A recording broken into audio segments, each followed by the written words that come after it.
4 cube minus 3 cube plus 6 cube minus 5 cube and so on என்ற தொடர் வரிசையின் first question n உறுப்புகள் வரை, செகண்ட் கொஸ்டின் 8 உறுப்புகள் வரை கூடுதல் காண்க.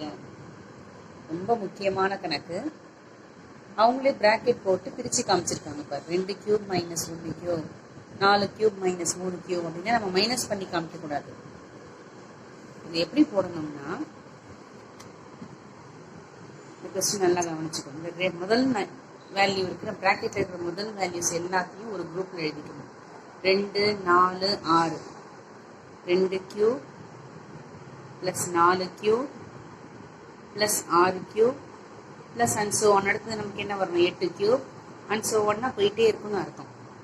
இது ஒரு பிராக்கெட்ல எழுதிக்கும்.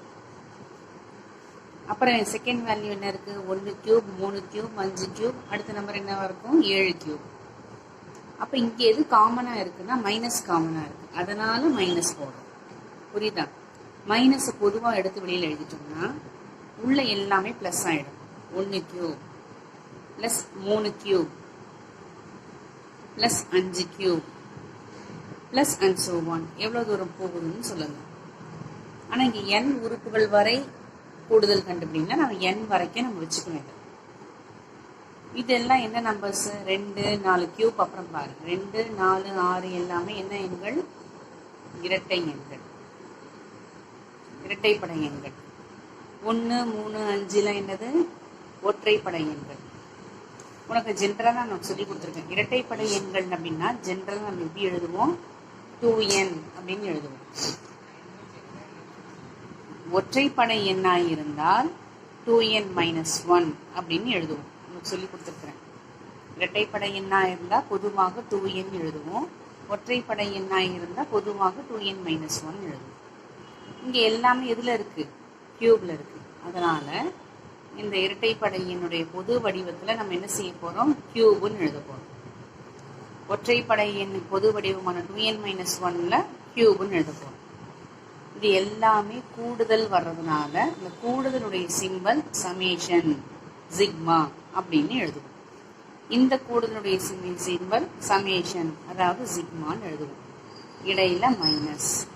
அப்ப கேள்வி என்னவா மாறி இருக்கு? இந்த மாதிரி இருக்கு. பிரிச்சதுக்கு அப்புறமா sigma 2n whole cube minus sigma 2n minus 1 whole cube. சிக்மானும் படிக்கலாம், சமேஷனும் படிக்கலாம். இந்த ரெண்டு இடத்துலையும் சிக்மா வர்றதுனால நம்ம என்ன செய்யலாம்? ஒரே சிக்மாவா போட்டுக்கலாம். போட்டுக்கிட்டு 2n the whole cube minus 2n minus 1 the whole cube. இந்த கியூப் இங்கே எழுதிக்கணும், தனியாக காமிச்சிக்க வேண்டும். இப்போ இந்த மாதிரி எழுதியிருக்கிறோமா? இந்த 2 சிக்மாக்கு வந்து ஒரு சிக்மா போட்டிருக்கோம். இப்போ இதை வந்து நம்ம எந்த ஃபார்முலாவில் எழுத போறோம்னா a cube minus b cube. இதுவும் 9th படிச்சது தான். a cube minus b cube என்பது முற்றொருமை a minus b into a square plus ab plus b square அப்படின்ற ஃபார்முலாவை நம்ம இங்கே பயன்படுத்த போறோம். a cube minus b cube is equal to a minus b into a squared plus ab plus b squared ஃபார்முலாவை இங்கே பயன்படுத்த போகிறோம். ஏக்கு பதிலாக 2n, பிக்கு பதிலாக 2n minus 1, a cube minus b cube. அப்போ இதை நம்ம என்ன செய்ய போகிறோம்? இந்த மாதிரி எழுத போகிறோம். ஆன்சர் என்னன்னா, இந்த சிக்மா அப்படின்றது காமன், பெரிய பிராக்கெட் ஒன்று போட்டுப்போம். இது இடது பக்கம் வந்துருச்சு. வலது பக்கம் பிரிச்சு எழுத போறோம். ஏக்கு பதிலா வெறும் 2n மைனஸ் பிக்கு பதிலா 2n மைனஸ் 1. இது ரெண்டும் பிராக்கெட்ல இருக்கா? நெக்ஸ்ட் a ஸ்கொயர், இந்த 2n ஸ்கொயர் பண்ணணும், plus a into b. a அப்படின்றது வெறும் 2n, b அப்படின்றது 2n மைனஸ் 1. இது ரெண்டுத்தையும் பெருக்கணும். 2n into 2n minus 1. Next plus b B square. பின்றது என்ன? 2n minus 1. அதை ஸ்கொயர் பண்ணணும்.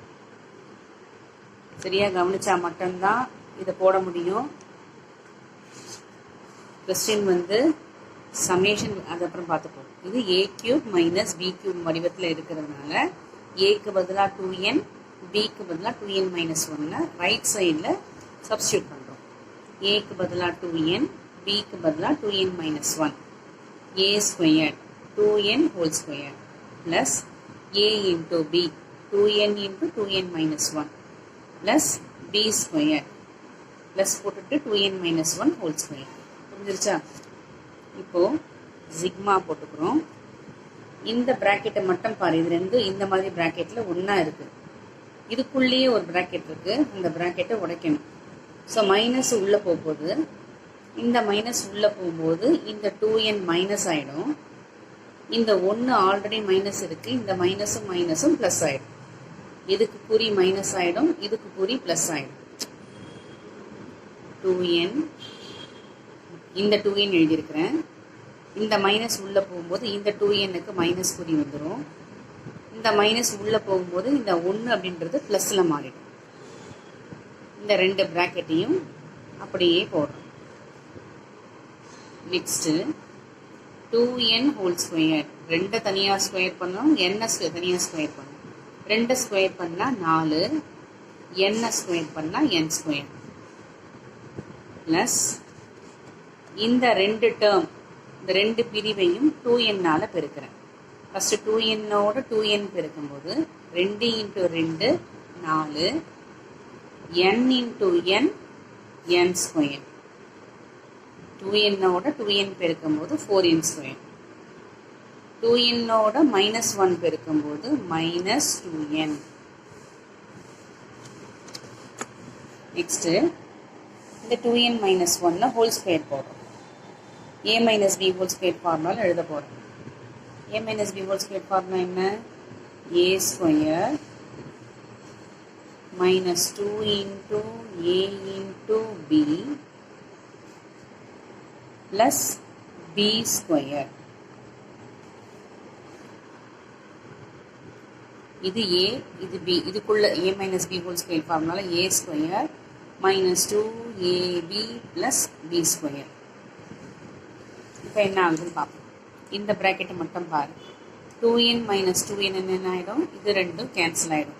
இப்போ இந்த ப்ராக்கெட்டுக்குள்ளே வெறும் 1 மட்டும்தான் இருக்குது. சிக்மா ஃபஸ்ட் ப்ராக்கெட்டுக்குள்ளே வெறும் 1 மட்டும்தான் இருக்குது. இந்த ப்ராக்கெட் பெரிய ப்ராக்கெட்டாக இருக்கும். இந்த 4n ஸ்கொயர்டையும் இந்த 4n ஸ்கொயர்டையும் கூட்டினோம்னா 8 n ஸ்கொயர் மைனஸ் இந்த 2n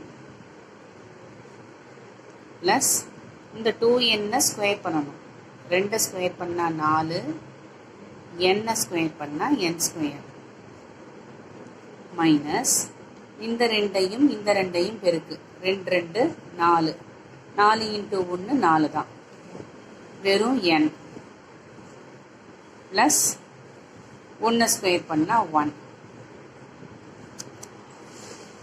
இப்போ இந்த ப்ராக்கெட்டையும் இந்த ஃபுல் ப்ராக்கெட்டையும் பெருக்குன்னா அதே தான் வரும். 1ஓட எது பெருக்குனாலும் அதே தானே வரும்.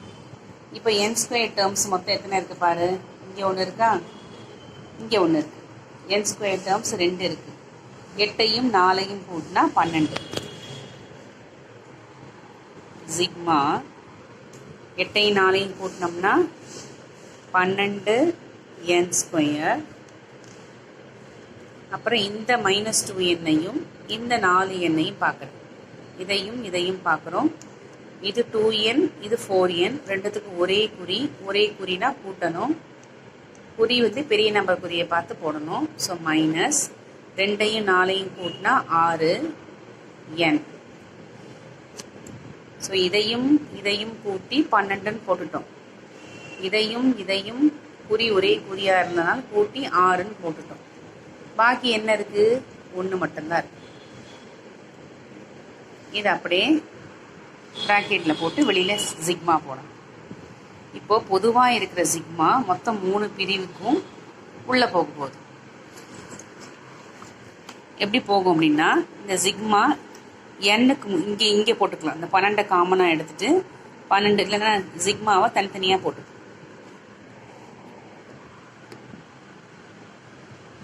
Sigma 12n square minus sigma 6n plus sigma 1 அப்படின்னு அர்த்தம்.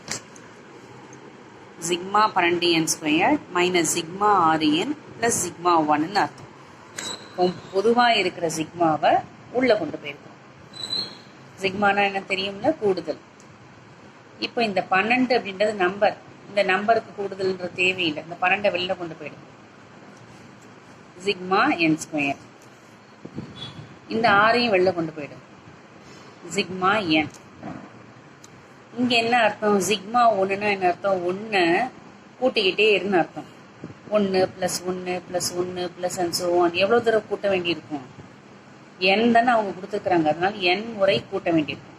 இப்போ உண்டியலில் காசு போடுற, ஒவ்வொரு நாளும் 1 ரூபா போடுற, 10 நாளைக்கு எவ்வளோ வந்திருக்கும், 10 ரூபா. அப்போது 20 நாளைக்கு 20 ரூபா. அப்போ n நாளைக்குன்னா n டைம்ஸ் இருக்கும். இந்த 1 ரூபா எத்தனை இருக்குன்னா n டைம்ஸ். இதை நான் நேரடியாகவே போட்டுடுறேன். சிக்மா 1ன்னா n அப்படின்னு அர்த்தம். நெக்ஸ்ட்டு 12 சிக்மா n ஸ்கொயர்னா வர்க்கங்களின் கூடுதல் அப்படின்னு அர்த்தம். அதனுடைய ஃபார்முலாவை எழுதுகிறேன். n into n + 1 2n + 1 by 6 minus இந்த மைனஸ் 6 இன்ட்டு இது என்னது, சிக்மா n, அதாவது 1 + 2 + and so on up to n அர்த்தம். இயல் எண்களின் கூடுதல். இதனுடைய formula n into n + 1 by 2. கடைசியாக இந்த ப்ளஸ் n அப்படியே போட்டுக்கிறேன். இப்போ இது ஒரு முறை, இது 2 டைம்ஸ், இங்கே இது 1 டைம், இது 3 டைம்ஸ். அப்போ இந்த 2 அப்படியே வச்சுக்கோ. இந்த என்னோட இதை பெருக்கிக்கோ. ஃபஸ்ட்டு n இன்ட்டு n வந்து n ஸ்கொயர், n இன்ட்டு +1 அப்படின்றது ப்ளஸ் n. ஸோ இது வந்து 3 பிரிவு. இந்த எண்ணை உள்ளே கொண்டு போயிட்டேன். n into n n square, n into +1 அப்படின்றது ப்ளஸ் n. ஒரு எண்ணு எழுதணும், ஒன்று போட வேண்டாம். n square plus n into 2n + 1 minus 3 into இதே மாதிரி தான் n இன்ட்டு n + 1 என்னது இங்கே போட்டோம்ல, அதே தான் n ஸ்கொயர் ப்ளஸ் n. கடைசியாக ப்ளஸ் n. மறுபடியும் இப்போ இந்த 2 ப்ராக்கெட்டையும் நம்ம பெருக்கணும். First n ஸ்கொயர்டால் 2n பெருக்குவோம். n squared into 2n. கஷ்டமாக இருந்தால் இந்த மாதிரி எழுதிக்கலாம். அடுத்தது plus n squared into 1, 1ஓட பெருக்கிறோம். n ஸ்கொயர்டோட இந்த 2 பிரிவு பெருக்கிட்டோம். முடிஞ்சிருச்சா? நெக்ஸ்ட் என்னோட இந்த 2 பிரிவையும் பெருக்க போகிறோம். n into 2n plus n into 1. நல்லா கவனி. n square into 2n plus n square into 1. Next n into 2n n into 1 போட்டிருக்கேன்னா, மைனஸ் மைனஸ் இந்த மைனஸ் இங்கே போட்டிருக்கேன். இந்த 3 உள்ளே கொண்டு போ. 3ஓட n ஸ்கொயர்டையும் 3ஓட n-ஐயும் பெருக்கிறேன். இந்த மைனஸ் உள்ளே போகும்போது இந்த 2 குறியும் மாறிடும். ஸோ ரெண்டும் ப்ளஸில் இருக்கிறதுனால மைனஸாக மாறிடும். 3ஓட பெருக்கும்போது 3n ஸ்கொயர் மைனஸ் 3n அப்படின்னு மாறிடும். கடைசியாக ப்ளஸ் n. ஸோ பாரு, இந்த 2 அப்படியே இருக்கட்டும். இதையும் இதையும் பெருக்கு. இங்கே நம்பர் எதுவுமே இல்லை, இந்த 2 முன்னாடி வந்துடும். என்னோட n ஸ்கொயர்டை பெருக்குன்னா n கியூப்னு மாறிடும்.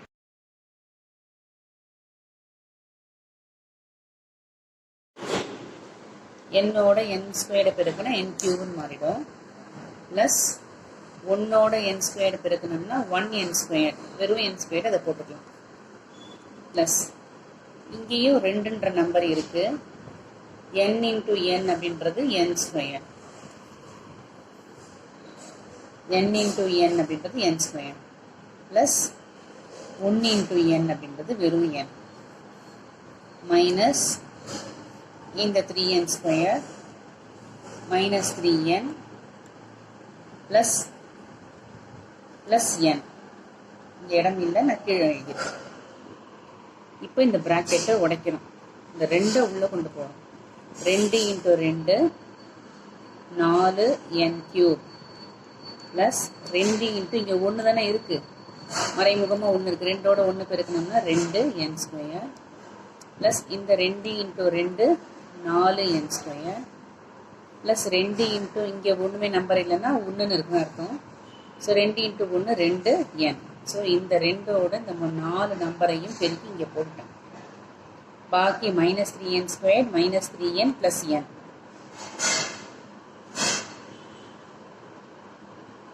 எத்தனை பிரிவு இருக்குன்னு பார்த்துக்கோ. இப்போது n³ தனியாக, n² தனியாக, n தனியாக பிரிக்க போகிறோம். n³ 1 வேறு எங்கேயாவது இருக்கா? எங்கேயுமே இல்லை. அப்போ அப்படியே எழுதிக்கும், அது மட்டும் அப்படியே எழுதிக்கும், 4n³. நெக்ஸ்ட் n² பாரு, இங்கே ஒன்று இருக்குது, இங்கே ஒன்று இருக்குது, இந்த இடத்துல ஒன்று இருக்குது. இது ரெண்டும் ப்ளஸில் இருக்குது. அப்போ 2 நம்பர்ஸை மட்டும் கூட்டினா போதும். 2ஐயும் 4ஐயும் கூட்டினா 6. இது மைனஸில் இருக்குது. அப்போ 2ஐயும் 4ஐயும் கூட்டினா 6, 6லேருந்து 3 கழிக்கணும். 2ஐயும் 4ஐயும் கூட்டி அதை இந்த 3ல் கழிக்கணும். ஏன்னா இங்கே மைனஸ் வந்துருக்கு. 6 - 3 + 3. So +3 n². இதை எழுதிட்டோம். இந்த 3ஐயும் கூட்டி கழித்து இங்கே எழுதிட்டோம். Next n terms. இதில் n வந்து 2 இருக்குது, இங்கே nல் வந்து -3 இருக்குது, இங்கே nல் வந்து 1 இருக்குது. ஒன்றுமே இல்லைன்னா 1 இருக்கிறதா அர்த்தம். இதில் வந்து 2 குறியும் ஒரே குறியாக இருக்கிறது இங்கேயும் இங்கேயும் தான். ஃபஸ்ட்டு இது 2ஐயும் கூட்டிக்கும். 2ஐயும் 1ஐயும் கூட்டினா 3. அந்த 3லேருந்து இந்த 3 என்ன செய்ய போகிறோம்? கழிச்சிடும். ஸோ இந்த 2ஐயும் இந்த 1ஐயும் கூட்டினா 3, 3லேருந்து இந்த 3. ஸோ இது கேன்சல் ஆகிடுச்சு. இப்போ இந்த டேர்ம்ஸ் எல்லாமே நமக்கு கேன்சல் ஆகிடும். அப்போ இந்த 3 பிரிவு வராது. அப்போ நம்மளுடைய ஆன்சர் எதுன்னா 4n³ + 3n². இதுதான் நம்மளுடைய ஆன்சர். இதுதான் ஃபஸ்ட்டு கேள்விக்குள்ள பதில். n வரை உள்ள கூடுதல் என்னன்னு கேட்டிருக்காங்க. செகண்ட் என்ன கேட்டிருக்காங்கன்னா 8 உறுப்புகள் வரை அப்படின்னு கேட்டிருப்பாங்க. அப்போ நீ என்ன செய்கிற? nக்கு பதிலாக 8 போட போகிற. 4 × 8³ + 3 × 4 × 8³ + 3 × 8². ஸோ 4 × 8³ + 3 × 8². 8 க்யூப் பண்ணி 4ஆல் பெருக்குனா இந்த ஆன்சர். 8 ஸ்கொயர் பண்ணி 3ஆல் பெருக்குனா இந்த ஆன்சர். ரெண்டுத்தையும் கூட்டினா 2240 அப்படின்னு வரும். ஸோ இதை க்யூப் பண்ணி இதை ஸ்கொயர் பண்ணி 3ஆல் பெருக்கணும், இங்கே க்யூப் பண்ணி 4ஆல் பெருக்கணும், ரெண்டுத்தையும் கூட்டினா 2240. ஸோ இது n கூடுதல், இது 8 வரை உள்ள கூடுதல். முக்கியமான 5 மார்க்ஸ்.